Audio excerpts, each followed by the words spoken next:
지나간 시대에 영국하고 미국을 오가면서 활동했던 아주 유명한 부흥 목사님이 계셨습니다. 조지 위필드라고 하는 목사님이셨는데요. 그 시대에 그 영국에 정말 유명한 분이 두 분 있었어요. 한 분은 감리교 운동을 창설하신 요한 웨슬리라고도 하는 분이 계셨고, 또 한 분이 바로 이 조지 위필드였습니다. 그런데 목사마다 되게 자기가 가장 좋아하는 또는 가장 이렇게 효과적으로 복음을 전할 수 있는 그런 설교도 소위 18번이 있어요. 그래서 이 조지 위필드 목사님의 18번 설교가 뭐였냐면 바로 거듭나야 된다는 설교였습니다. 거듭남에 대한 설교가 이 목사님이 제일 좋아하시는 설교고, 또 하나님께서 기름 부어주셔서 강력한 역사가 일어나는 그런 설교였던 것입니다. 그런데 이분이 어느 날 설교를 했는데 그 청중 가운데 있던 한 청년이 이 설교를 듣고 정말 은혜를 받았어요. 은혜를 받고 나니까 이 목사님이 너무너무 좋아졌다고 합니다. 그래서 어느 날 찾아와서 이 조지 위필드 목사님에게, 목사님, 제가 목사님 가방을 들어드리겠습니다. 영국에도 가방 모찌가 있었나 봐요.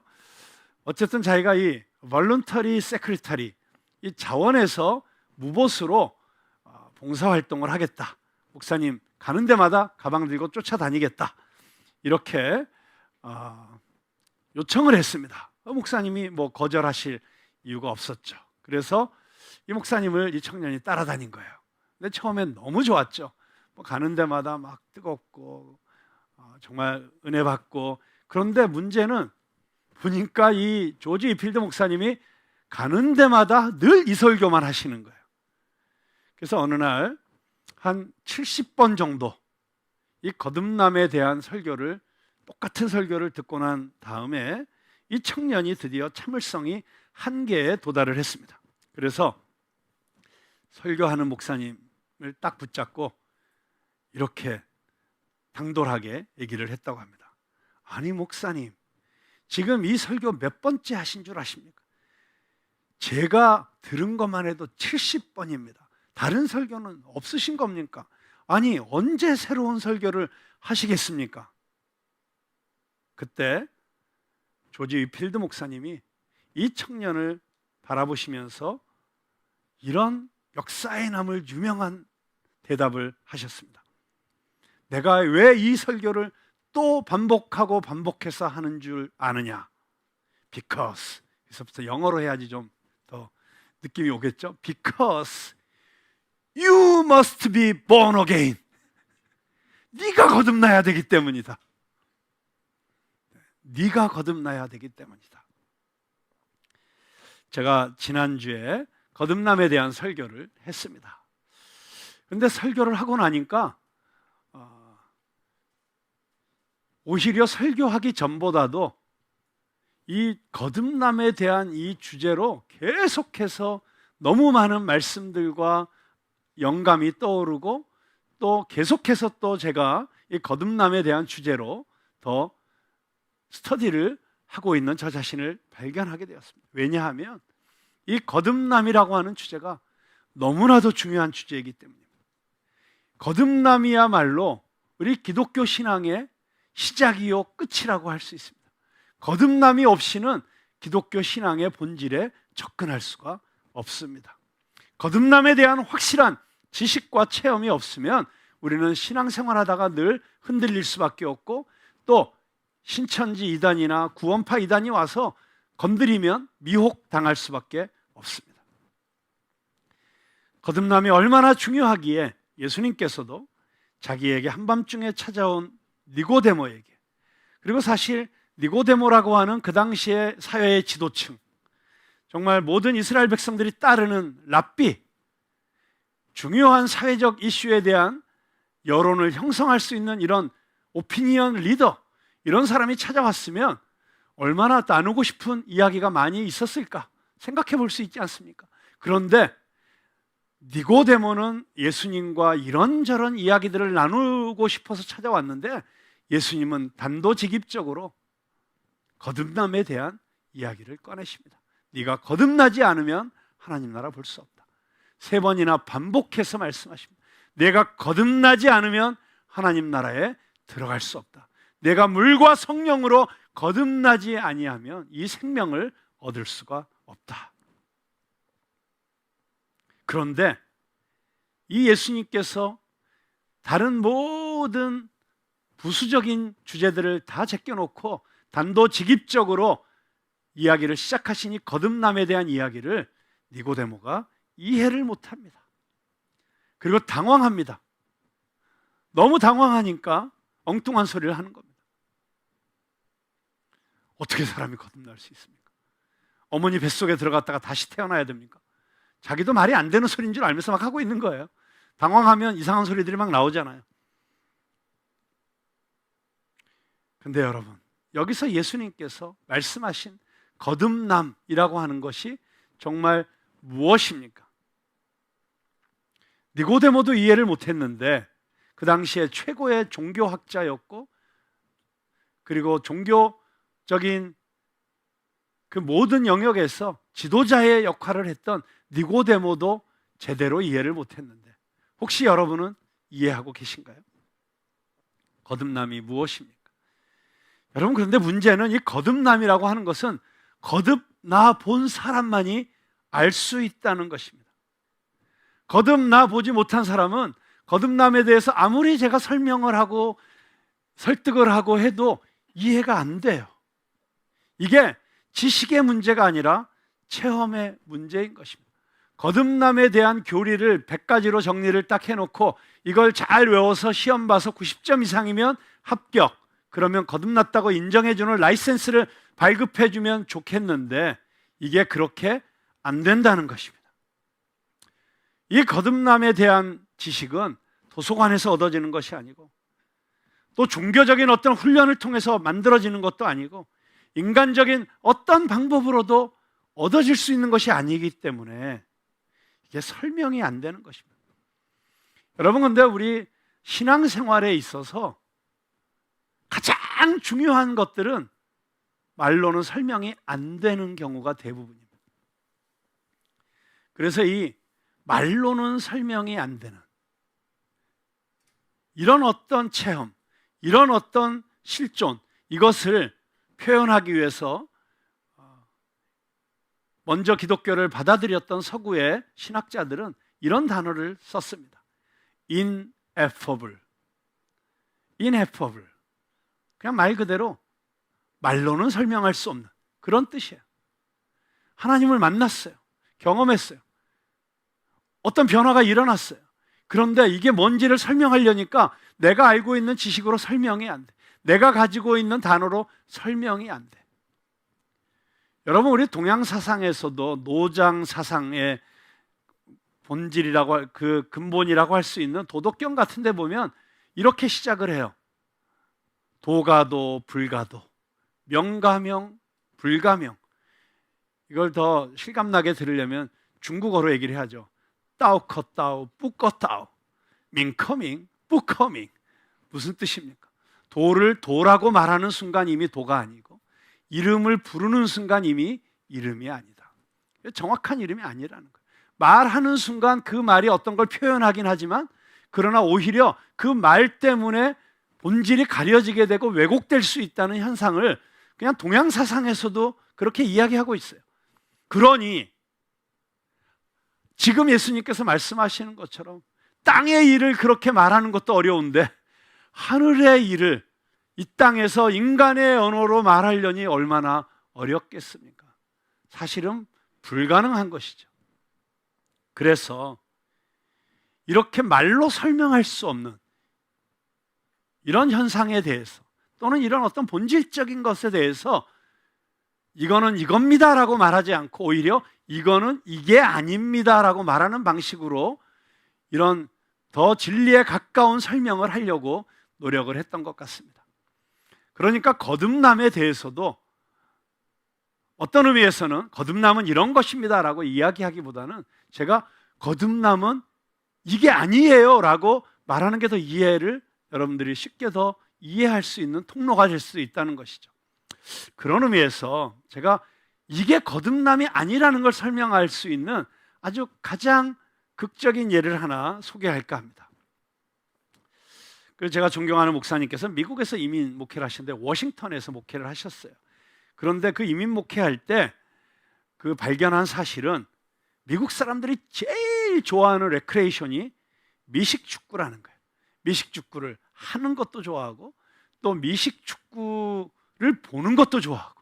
그래서 얼마 전에도 왜 양들이 침묵을 깨고 드디어 몇십 년 만에 우승했다 이런 헤드라인 기사 보신 적 있죠? 미국의 슈퍼보울이라고 그 미식축구의 마지막 결승전에서 이번에 LA 램스가 우승을 했습니다만은 그때 그 중간에 광고를 하는데 전 세계에서 가장 비싼 광고 시간이죠. 30초 광고하는데 거의 80억인가를 내야만 그 광고를 할 수가 있습니다.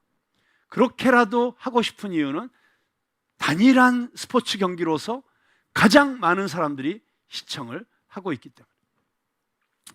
자, 어쨌든 그러니까 미국에서 미식축구 감독이다, 또 미식축구 선수다, 우리가 지금 생각하는 무슨 한국의 무슨 프로 무슨 야구 선수나 이런 위상하고는 비교가 안 되는 그런 사람들이죠. 그런데 그 워싱턴에서 그 미식축구 코치 가운데 아주 유명한 코치가 한 사람이 있었다고 합니다. 조 깁스라고 하는 코치가 있었는데 아주 신실한 기독교인이었어요. 미국의 침례교회에 나가시는 신실하신 집사님이셨는데 그분이 워낙 그 신앙인으로서 알려져 있기 때문에 우리 한국 성도님들도 그분을 너무 좋아해서 그분을 교회에 모셔서 간증 집회를 한번 했다고 합니다. 그래서 이 조 깁스 코치를 따르는 우리 한국 성도들이 조 집사님 하면서 그렇게 열렬한 팬들이 됐다고 해요. 그런데 그분이 와서 간증을 하시는데 정말 잊을 수 없는 간증을 했다는 거예요. 그 조 코치가 자기 친구 얘기를 하는데 이 친구가 집에서 애완용 개를 기르고 있었대요. 그런데 저녁에 집에 돌아오다가 보니까 이 어둑어둑할 무렵에 자기 집 개가 문 앞에서 뭘 으드득 씻고 있더래요. 하얀 걸 씻고 있더래요. 동물을 씻고 있는 것 같아서 깜짝 놀라가지고 앞에 가서 탁 보니까 토끼를 씻고 있는 거예요. 그런데 순간 당황했어요. 왜냐하면 이 토끼가 옆집에서 기르는 토끼인 거예요. 근데 사람이 당황하면 갑자기 예측하지 못할 비이성적인 행동을 하는 수가 있잖아요. 이 사람이 너무 당황한 다음에 옆집 토끼를 우리 개가 가서 물어 죽였구나. 이걸 어떡하지 하는 순간 너무 당황해서 이 개에게서 토끼를 뺏어가지고 말도 안 되는 행동을 하기 시작한 거예요. 집 안으로 들어가서 수도꼭지를 틀어놓고 이 개를 막 씻기 시작했대요. 그리고 비누로 깨끗이 닦고 그 다음에 향수를 뿌리고 그래가지고서는 더 어두워질 때까지 기다렸다가 밖으로 나갔대요. 왜 그랬느냐? 이 바로 옆집 주인이 이 사실을 알아채지 못하도록 이 집과 집 사이에 미국에는 담이 없잖아요. 그래가지고 그 옆집에 싹 들어가서 보니까 토끼장에 정말 토끼가 없어요. 그래서 이 집 토끼가 맞구나. 그리고는 그 토끼를 살짝 집어넣어놓고 집에 들어온 거예요. 여러분, 그날 밤에 이분이 잠을 제대로 잤을까요? 잘 못 잤겠죠. 그냥 거의 뜬 눈으로 밤을 새고 너무 궁금한 거예요. 이 이웃집 주인이, 이 토끼의 주인이 그 다음날 어떤 반응을 보일지. 그래가지고 이제 아침에 또 회사 갔다가 이 이웃의 반응이 궁금해가지고 좀 일찍 집에 왔답니다. 그래가지고 오후에 그 이웃집 토끼장 앞을, 잔디밭 앞을 이렇게 서성거리는 거 시침 딱 떼고. 여러분, 이게 그럴 수밖에 없죠. 이게 범죄 수사학의 원리예요. 범죄자는 반드시 현장에 돌아온다. 그래가지고 왔다 갔다 하고 있는데 이웃집 사람이 나온 거예요. 그래서 시침을 딱 떼고 Hi, how are you? 하면서 인사를 했어요. 그러니까 이웃집 사람 표정이 좀 이상해요. 그래서 아니, 무슨 일 있으세요? 그랬더니 이 이웃집 사람이 설명하기를 사실은 이상한 일이 일어났다는 거예요. 사흘 전에 자기 집 토끼가 죽어가지고 자기가 땅 속에다가 그 토끼장 근처에다가 파묻어 놓고 장사를 지냈는데 어떤 놈이 그것을 파헤쳐가지고 이 토끼를 끄집어내가지고 목욕을 정성스럽게 시켜가지고 거기다가 비누로 씻고 거기다 기름 바르고 향수까지 뿌려서 토끼장 안에다 원위치 시켜놨다는 거예요. 이런 희귀한 일이 일어났네요. 이상하네요. 이런 얘기를 하더라는 거예요. 여러분, 이 조 깁스가 왜 이런 얘기를 했느냐 하면 많은 사람들이 기독교에 관해서 또 이 거듭남에 관해서 오해하는 것이 뭐냐 하면 그 죽은 토끼처럼 성경은 우리가 하나님을 떠난 인간, 그러니까 예수님을 알지 못하는 사람들을 가리켜서 죄송하지만 영적으로 죽었다 이렇게 말합니다. 육체는 살아있는데 영적으로 죽었다. 요즘 세계적으로 히트를 치고 있는 지금 우리 학교는 지우하게 정말 수없이 많은 좀비 떼들이 등장을 하잖아요. 근데 그 좀비를 가져다가 연구실에다 놓고 연구를 하면서 그 과학자가 그 계엄 사령관한테 이렇게 얘기하잖아요. 정말 신기합니다. 의학적으로는 죽었는데 지금 돌아다니고 활동을 하고 있습니다. 설명이 안 됩니다. 가끔 보면 이 세상의 이 드라마나 영화들이 기독교의 진리를 간접적으로 잘 표현해 줄 때가 많아요. 사실은 육체는 움직이고 있는데 실제로 영적으로는 죽어 있는 좀비들이 다니고 있는 거죠. 성경적으로 보면 죽어 있다는 거예요. 물론 그 죽어 있다는 의미는 하나님과의 관계가 단절되어 있다라고 하는 뜻이라고 할 수 있습니다. 자, 그렇게 본다면 다 죽어 있는 사람들이 거듭난다고 하는 것은 다시 태어난다는 거예요. 그런데 영적으로 이 죽어 있는 사람들을 데려다가 강의를 하고 또 훈련을 시키고 그러면 인간이 점점 조금씩 더 나아질 것이다, 이런 생각을 한단 말이에요. 그런데 송장을 아무리 감동시켜도 송장은 송장이에요. 이 송장의 희망은 하나밖에 없어요. 뭐죠? 송장 속에 새 생명이 들어가면 돼요. 새로운 생명이 들어가면 돼요. 그런데 이 기독교는 죽어있는 송장과 시체와 같은 인간에다가 비누칠하고 향수 뿌리는 그런 종교가 아니란 말이에요. 철학이 아니란 말이에요. 우리는 영적으로 죽어 있어요. 그런데 이 죽은 것이 살아날 수 있다고 말씀하시는 게 예수님이 말씀하시는 거듭남이에요. 여러분, 그런데 생각해 보세요. 죽었던 것이 살아나는 것이 가능합니까? 불가능하죠. 그런데 그게 가능한 이유가 있어요. 오늘 예수님께서 니고데모와 말씀하시면서 그것이 왜 가능한지를 말씀해 주시고 있습니다. 첫째는 하나님께서 준비해 주셨다는 거예요. 이 거듭남을 원어로 풀어보면 위로부터 태어난다라는 뜻이 있어요. 거듭난다는 게 반복해서 태어난다는 의미보다는 위로부터 태어난다. 위에서, 하늘에서 하나님으로부터 오신 어떤 역사가 우리를 새롭게 태어날 수 있게 해준다는 거예요. 죽어있던 우리가 다시 살아날 수 있게 해준다는 거예요. 내가 하면 못하는 것이죠. 내가 어떻게 나를 다시 살릴 수 있습니까? 그런데 하나님이 그 방법을 준비해 주셨기 때문에 가능하다. 둘째는 그 새 생명의 역사를 우리가 믿음으로 받아들일 수 있기 때문에 가능하다. 자, 이게 무슨 얘기입니까?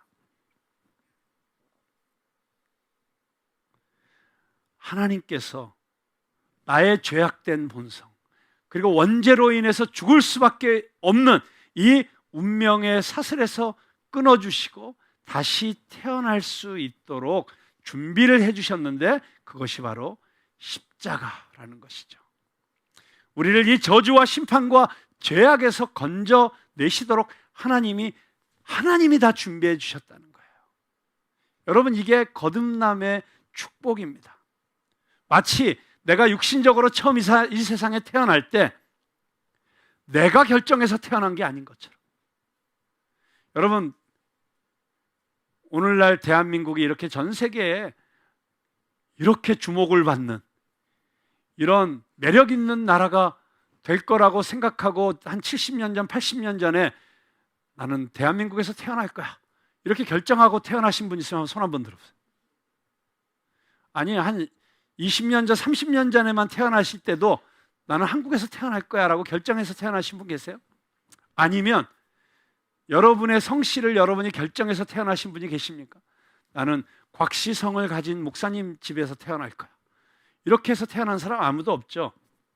내가 할 수 있는 게 아닌 것처럼 여러분, 영적으로 다시 태어나는 것도 내가 할 수 있는 게 아니라는 거예요. 여러분, 그래서 예수님께서 니고데모에게 거듭남에 대해서 얘기하실 때 거듭남의 중요성에 대해서 얘기하셨지 너 거듭나라고 말씀하시지 않았어요. 거듭나지 않으면 하나님 나라 볼 수 없다. 무슨 뜻이에요? 구원받을 수 없다는 거잖아요. 천국에 갈 수 없다는 뜻이잖아요. 이게 얼마나 중요하니? 너 천국 가고 싶지? 영원히 살고 싶지? 하나님과의 관계가 회복되고 싶지? 그러려면 거듭나야 돼 라고 하는 이 거듭남의 중요성에 대해서 말씀하셨지만 네가 거듭난 다음에 찾아와 이렇게 말씀하신 게 아니에요. 내가 못 거듭나기 때문에. 여러분, 이 거듭남의 비밀, 거듭남의 축복은 하나님이 예비해 두셨다는 거예요. 내가 거듭나지 못하고 내 노력으로 거듭나지 못하고 나의 어떤 종교적인 수행으로도 거듭나지 못하고 오직 하나님이 위에서부터 우리에게 제공하시는 그 방법을 통해서만 가능하다는 것입니다. 그래서 이 거듭남의 비밀에 있어서 키워드는 바로 예수 그리스도인 것입니다. 예수님께서 십자가에 못 박혀 죽으시고 부활하신 이유가 여기 있습니다. 여러분, 이 영적인 출생, 이 거듭남은 하나님의 예정과 섭리 가운데서 이루어지는 거예요. 당신을 선택하시고 당신을 사랑하시기로 결정하신 그 하나님의 예정과 섭리 가운데서만 일어나는 것입니다.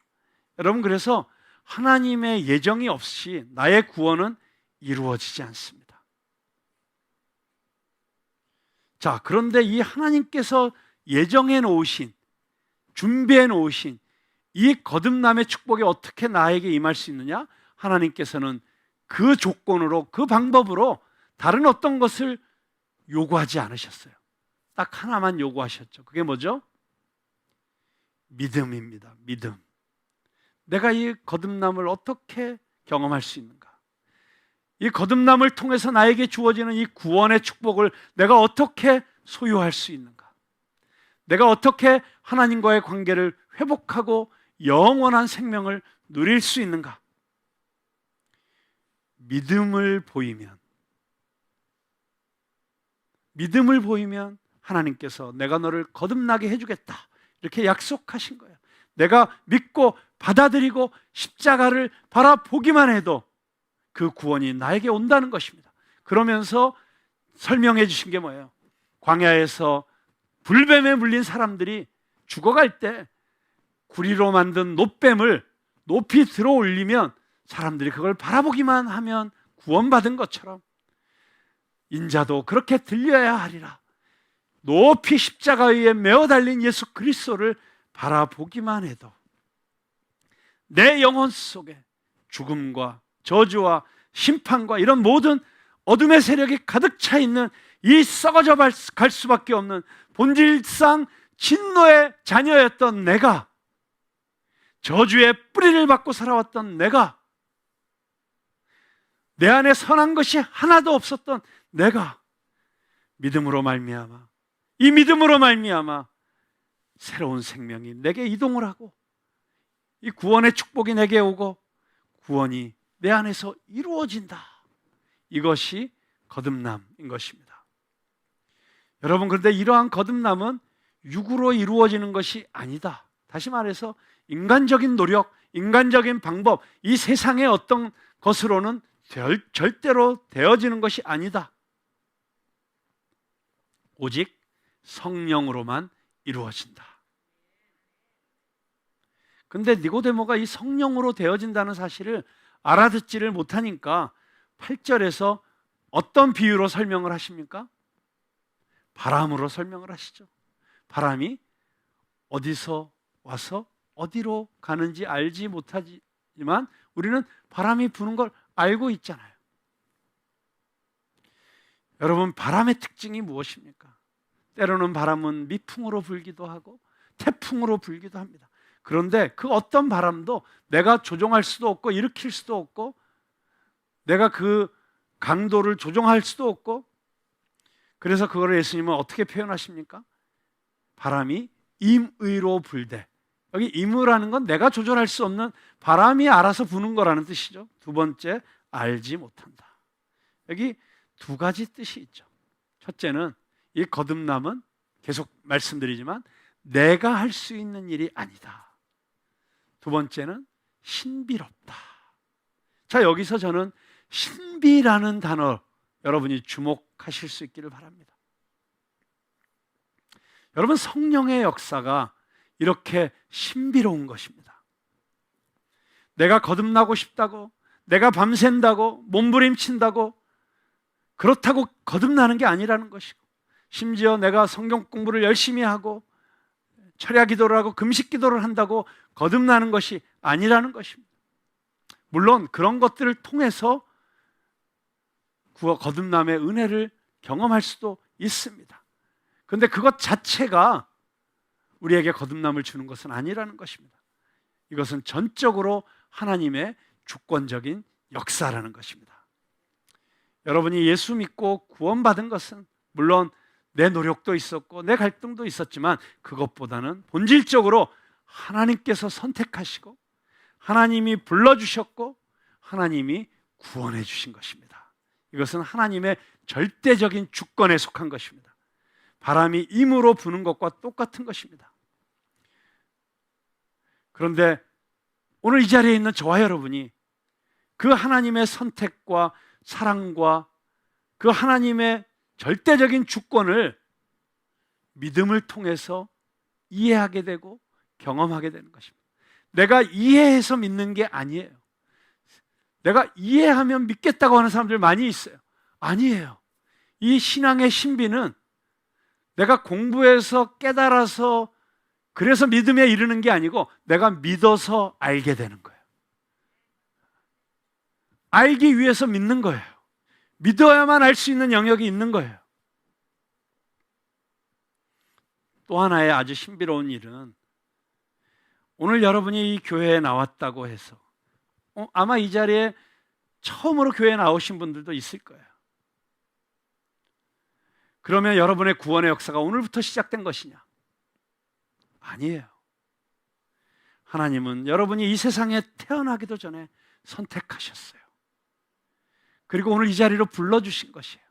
그리고 하나님이 구원하시는 것이에요. 그걸 내가 오늘 온 것뿐이죠. 내가 오늘 깨달은 것뿐이죠. 오늘 깨달았다고 해서 오늘부터 구원이 시작되는 게 아니라는 거예요. 여기에 신앙의 신비가 있어요.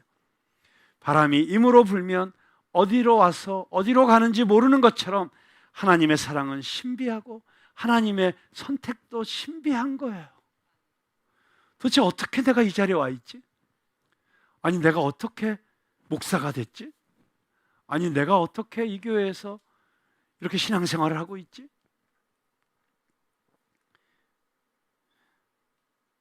오늘 여기 앉아서 지금 같이 우리가 예배를 드리고 있는데, 자, 우리가 몇 년 전만 해도 전혀 모르는 사람들이 대부분이었잖아요. 어떻게 지금 우리가 한 가족이라고 하지? 어떻게 여기서 같이 하나님의 자녀가 돼서 같이 예배드리고 서로 보면 반갑다고 인사하고 사랑한다고 또 자꾸 하지 말려는데도 목사님이 시키면은 사랑한다고 고백도 해야 되지. 예?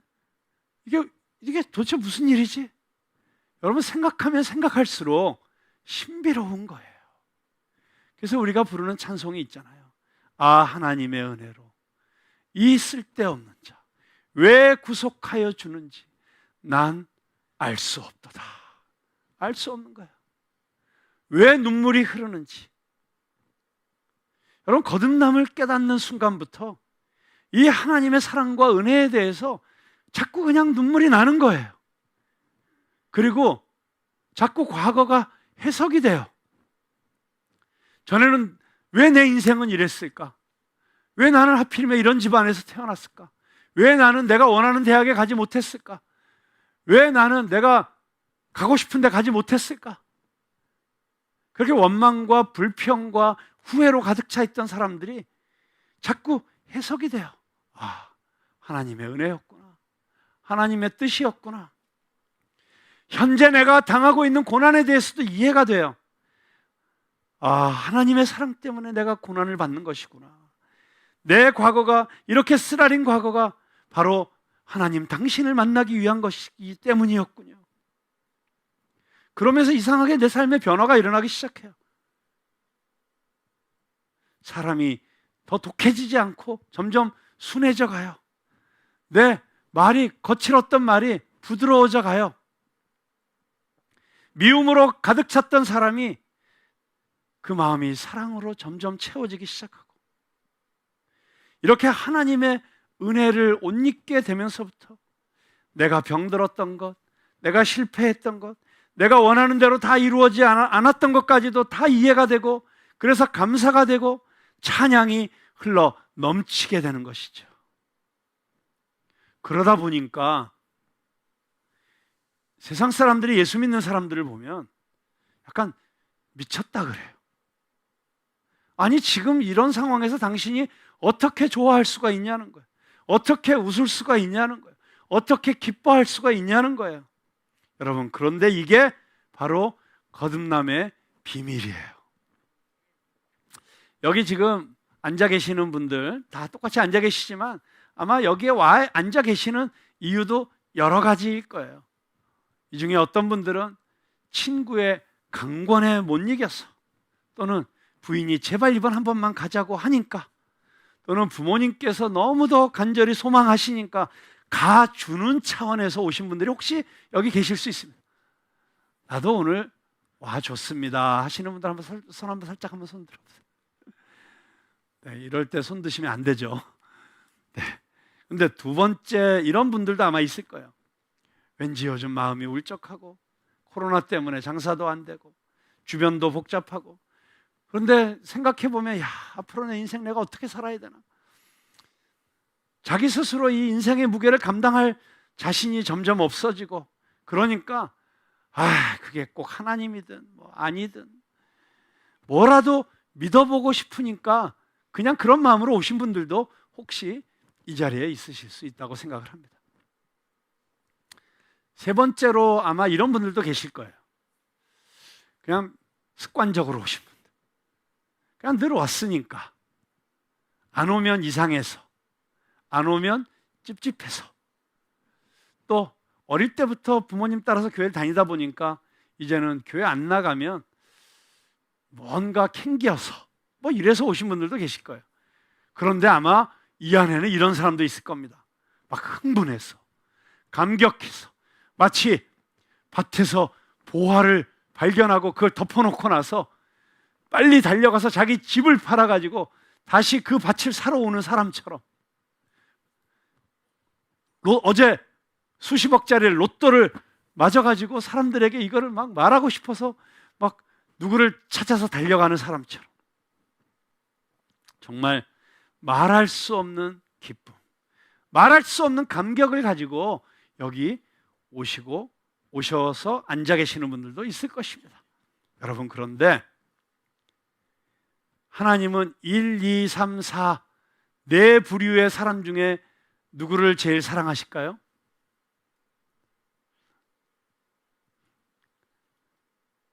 쉽지 않으시죠? 그러면 질문을 바꿔서, 그러면 이 1, 2, 3, 4번 중에 누가 제일 믿음이 좋은 사람일까요? 생각해 보면 굉장히 답이 쉬울 것 같기도 한데 아리까리 하시기도 할 거예요. 자, 네, 정말 내가 열심히 성경 읽고 잘 살아보려고 애쓰고 뭐 말씀 묵상도 하고 막 그러면서 여기에 나와 계시는 분들도 정말 믿음이 좋으신 분들이죠. 그런데 어떤 경우에는 전혀 하나님하고 상관없이 살다가 주일날 되니까 오늘 교회 가야겠네 하고 앉아서 하나님이 날 사랑해 주실 거야 라고 생각하는 사람 믿음이 더 좋으실 수도 있어요. 대단한 믿음이죠. 자기 마음대로 살다가도 와서 여전히 하나님은 내 예배 받아주실 거고 그리고 나를 사랑해 주실 거라는 믿음, 얼마나 훌륭한 믿음이에요. 그런데 하나님이 어쩌면 그런 사람들의 믿음을 더 훌륭하다고 칭찬하실 수도 있을 것 같아요. 자, 깨달아서 왔던, 깨닫지 못하고 왔던 정말 놀라운 사실은 오늘 이 자리에 앉아 계신 모든 사람이 이곳에 있는 것은 기적이라는 것입니다. 정말 놀라운 것이라는 것입니다. 여러분 모두가 이미 하나님의 축복의 그릇 안에 들어와 있는 거예요. 이미 하나님의 거듭남의 축복 안에 들어와 계신 거예요.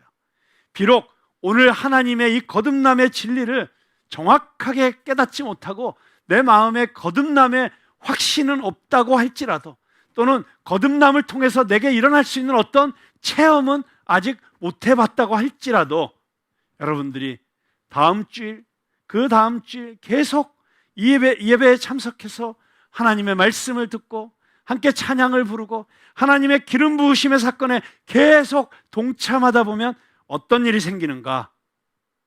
어느 날 이 거듭남의 비밀과 축복이 깨달아지는 것이죠. 체험되어지는 것이죠. 내 마음 가운데 확신이 생기게 되는 것이죠. 오늘 성경에서 본 니고데모가 바로 그런 사람인 것 같습니다. 예수님을 처음 만났을 때는 감이 안 왔어요. 그러니까 자꾸 질문하죠. 그런데 특이한 것이 하나가 있죠. 니고데모가 예수님께 나아왔다는 것입니다. 한밤중에라도 사람들 모르게 숨어서라도 나아왔다는 것입니다. 여러분이 여기 와 있는 것도 특이한 거예요. 가끔 가다가 보면 신기한 분들이 있긴 있어요. 뭐냐면 거의 처음부터 끝까지 졸고 계시는 분들도 있어요. 근데 계속 졸고 적당히 앉아 계시고 시간 때우고 간다 하더라도 여러분 안에는 이미 엄청난 사건이 벌어지고 있는 거예요. 이미 벌어졌어요. 그런데 지금 그걸 못 깨닫고 있을 뿐이에요. 아무 상관없어요. 여러분 니고데모를 보세요. 9절에 보니까 어찌 이런 일이 일어날 수 있습니까? 이게 니고데모의 영적인 수준이에요. 그가 비록 평생을 유대교라는 그 종교 안에서 토라도 읽었고 제사도 드렸고 회당에 나가서 말씀 공부도 했지만 여전히 니고데모의 영적 수준은 이 정도였어요. 이게 니고데모가 예수님을 이해하는 수준이었어요. 아무리 물과 성령을 이야기하고 아무리 바람을 얘기해도 못 알아듣고 결론이 뭐예요? 어떻게 이런 일이 일어날 수 있습니까? 말도 안 되는 소리를 하는 거예요. 말도 안 되는 소리를 하면서도 어디에 앉아 있는가? 교회에 지금 앉아 있는 거예요. 계속 투덜대고 이해 못한다 그러고 감이 안 온다 그러고 왜 이렇게 기냐 그러고 그러면서 계속 그냥 설교를 듣고 있는 거예요. 근데 여러분 이게 중요한 거예요. 보세요. 니고데모에게 결국 어떤 일이 일어났습니까? 요한복음 7장 45절에서 53절에 보면 예수님이 대제사장들과 바리새인들에게 모함을 받고 공격을 받을 때 그때 니고데모가 나타나서 예수님을 변호하기 시작합니다.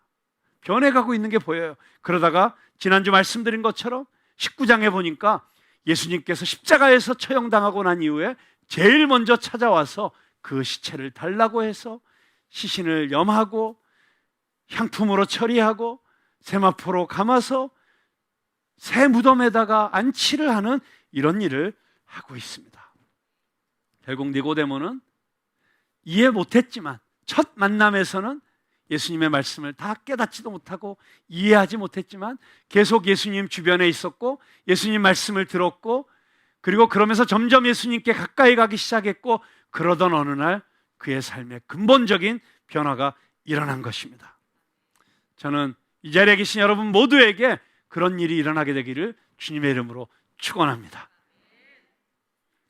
거듭남의 축복을 누리고 감격하고 눈물 흘리고 그러다가 이렇게 돌덩이처럼 굳어서 예배드리던 사람이 주님을 향해서 자연스럽게 손이 올라가기 시작하고 그러다가 어떤 사람은 직장을 버리고 세상 직장 버리고 선교사로 가기도 하고 또 어떤 사람은 직장을 가진 채로도 선교적인 삶을 살기도 하고 어떤 사람은 신학교를 가서 목사가 되기도 하고 어떤 사람은 자기의 삶 전체를 바꾸기도 하는 그런 일들이 일어나기 시작하는 것입니다. 여러분, 이 거듭남의 감격이 너무 크고 놀라워서 충격적이어서, 그래서 막 이런 남들이 보기도 어떻게 저렇게 살지, 이렇게까지 삶이 드러나게 변하는 않는다고 할지라도 이미 여러분들은 거듭남의 은혜 가운데 이미 들어와 계신 거예요. 그래서 여러분, 중요한 것은 계속 말씀을 읽고 듣는 것입니다. 살아계신 하나님의 말씀은 기록되어진 말씀, 성경을 통해서 우리에게 다가오기도 하고, 선포되어진 하나님의 말씀인 설교를 통해서 우리에게 말씀하시기도 하고, 그리고 말씀 그 자체이신 육신을 입고 이 땅에 오신 예수 그리스도와의 교제를 통해서 말씀하시는 것입니다. 그리고 이 말씀이 자꾸 나에게 들어오게 될 때 그 말씀이 나 자신을 보게 하는 거예요. 깨닫지 못했던 것들을 깨닫게 해주시는 거예요. 내 인간의 본성을 보게 해주는 거예요. 나의 한계를 보게 해주는 거예요. 그러면서 내가 지금까지 잘못 살아왔구나. 이제는 내 인생의 뿌리를 근본적으로 바꿔야 되겠구나. 여러분, 그래서 이 거듭남이라고 하는 것을 제가 가장 적절한 비유로 표현을 하면 뭘까? 지난 한 주간 동안 고민을 많이 했거든요. 그런데 제가 발견한 최고의 비유는 이민 가는 거예요. 여러분, 이 나라에서 죽어라고 열심히 살다가 해도 안 되니까 딴 나라로 이민 가는 경우 있잖아요. 그거랑 아주 비슷한 거예요. 자, 그래서 내가 이민을 갔어요. 근데 이민 가서 살면 내가 겉보기가 달라집니까? 생긴 거 그대로죠. 근데 먹는 것도 그대로죠. 이민 갔다고 내가 안 먹어도 삽니까? 아니죠. 모든 건 다 똑같아요. 그런데 뭐가 달라졌습니까? 신분이 달라졌어요. 그리고 예를 들어 내가 뉴질랜드로 이민을 갔다. 그러면 이제 뉴질랜드라는 나라 안에서 살면서 그 나라의 법을 따라서 그 나라 사람들의 문화를 받아들이면서 그 나라 사람들이 먹는 걸 먹으면서 살게 되는 거죠. 그리고 그 나라 사람들과 어울려 살다 보니까 점점점 나도 그 나라 사람들처럼 비슷하게 되어져 가는 거죠. 근데 내 여권에는 이민을 갔기 때문에 내가 어느 나라 사람이라고 찍혀 있습니까? 뉴질랜드 사람이라고 여권을 새로 받게 되는 것이죠. 어디를 가도 뉴질랜드 사람으로 살게 되는 것이죠. 이게 아마 가장 비슷한 거듭남으로 인해서 우리 인생에 일어나는 변화인 것 같아요. 우리도 거듭나게 되면 하나님 나라의 시민으로 이민을 가게 되는 것입니다. 물론 여전히 이 세상 속에 살지만 그때부터 우리의 시민권은 어디에 있다고요? 하늘에 있는 것입니다. 그러면 마치 미국 사람들이 우리나라에 와 있더라도 여전히 미국이라는 나라가 보호해 줄 의무를 가지고 있죠. 그것처럼 하나님께서 우리를 보호해 주는 것이죠. 제가 신기한 게 있어요. 코로나 터지고 나서 우리나라도 이 재난지원금이라는 걸 좀 나눠줬잖아요. 찔끔찔끔 나눠주고 있잖아요. 근데 미국은 나라가 커서 그런지 재난지원금도 통 크게 나눠주더라고요. 그런데 신기한 게 있어요. 한국에 와서 살고 있는 영주권자들한테까지 그 재난지원금을 보내주는 거예요. 어느 날 몇천 불이 들어와 있더래요. 왜요? 미국 사람이 되었으니까. 마찬가지로 하나님께서 우리가 하늘 시민이 되면 하늘의 은행에 우리 크레딧 카드를 딱 기록을 해두시는 거예요.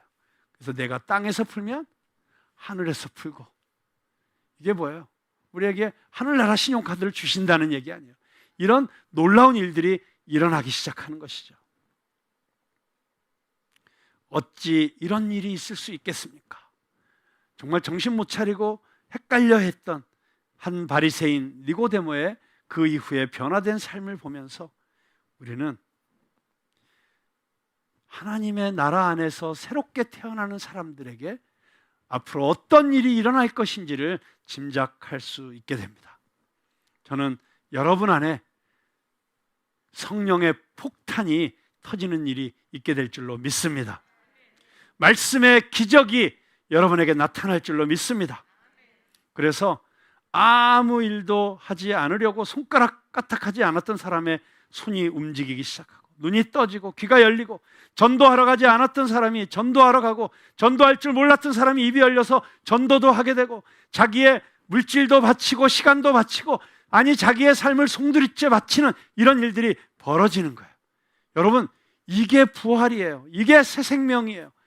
죽었던 사람이 살아나는 거나, 전혀 무감각하고 귀에 안 들려오고 아무 느낌이 없던 여러분들이 어느 날 눈물을 흘리고 기도하고 밤을 새고 찬송을 부르고 기도를 하고 흥분하고 자기의 삶을 다 쏟아내어서 내어주는 이런 일이 일어난다면 그게 부활의 기적 아니겠습니까? 어찌 이런 일이 있을 수 있습니까? 사람으로는 할 수 없을 때 하나님은 하실 수 있느니라.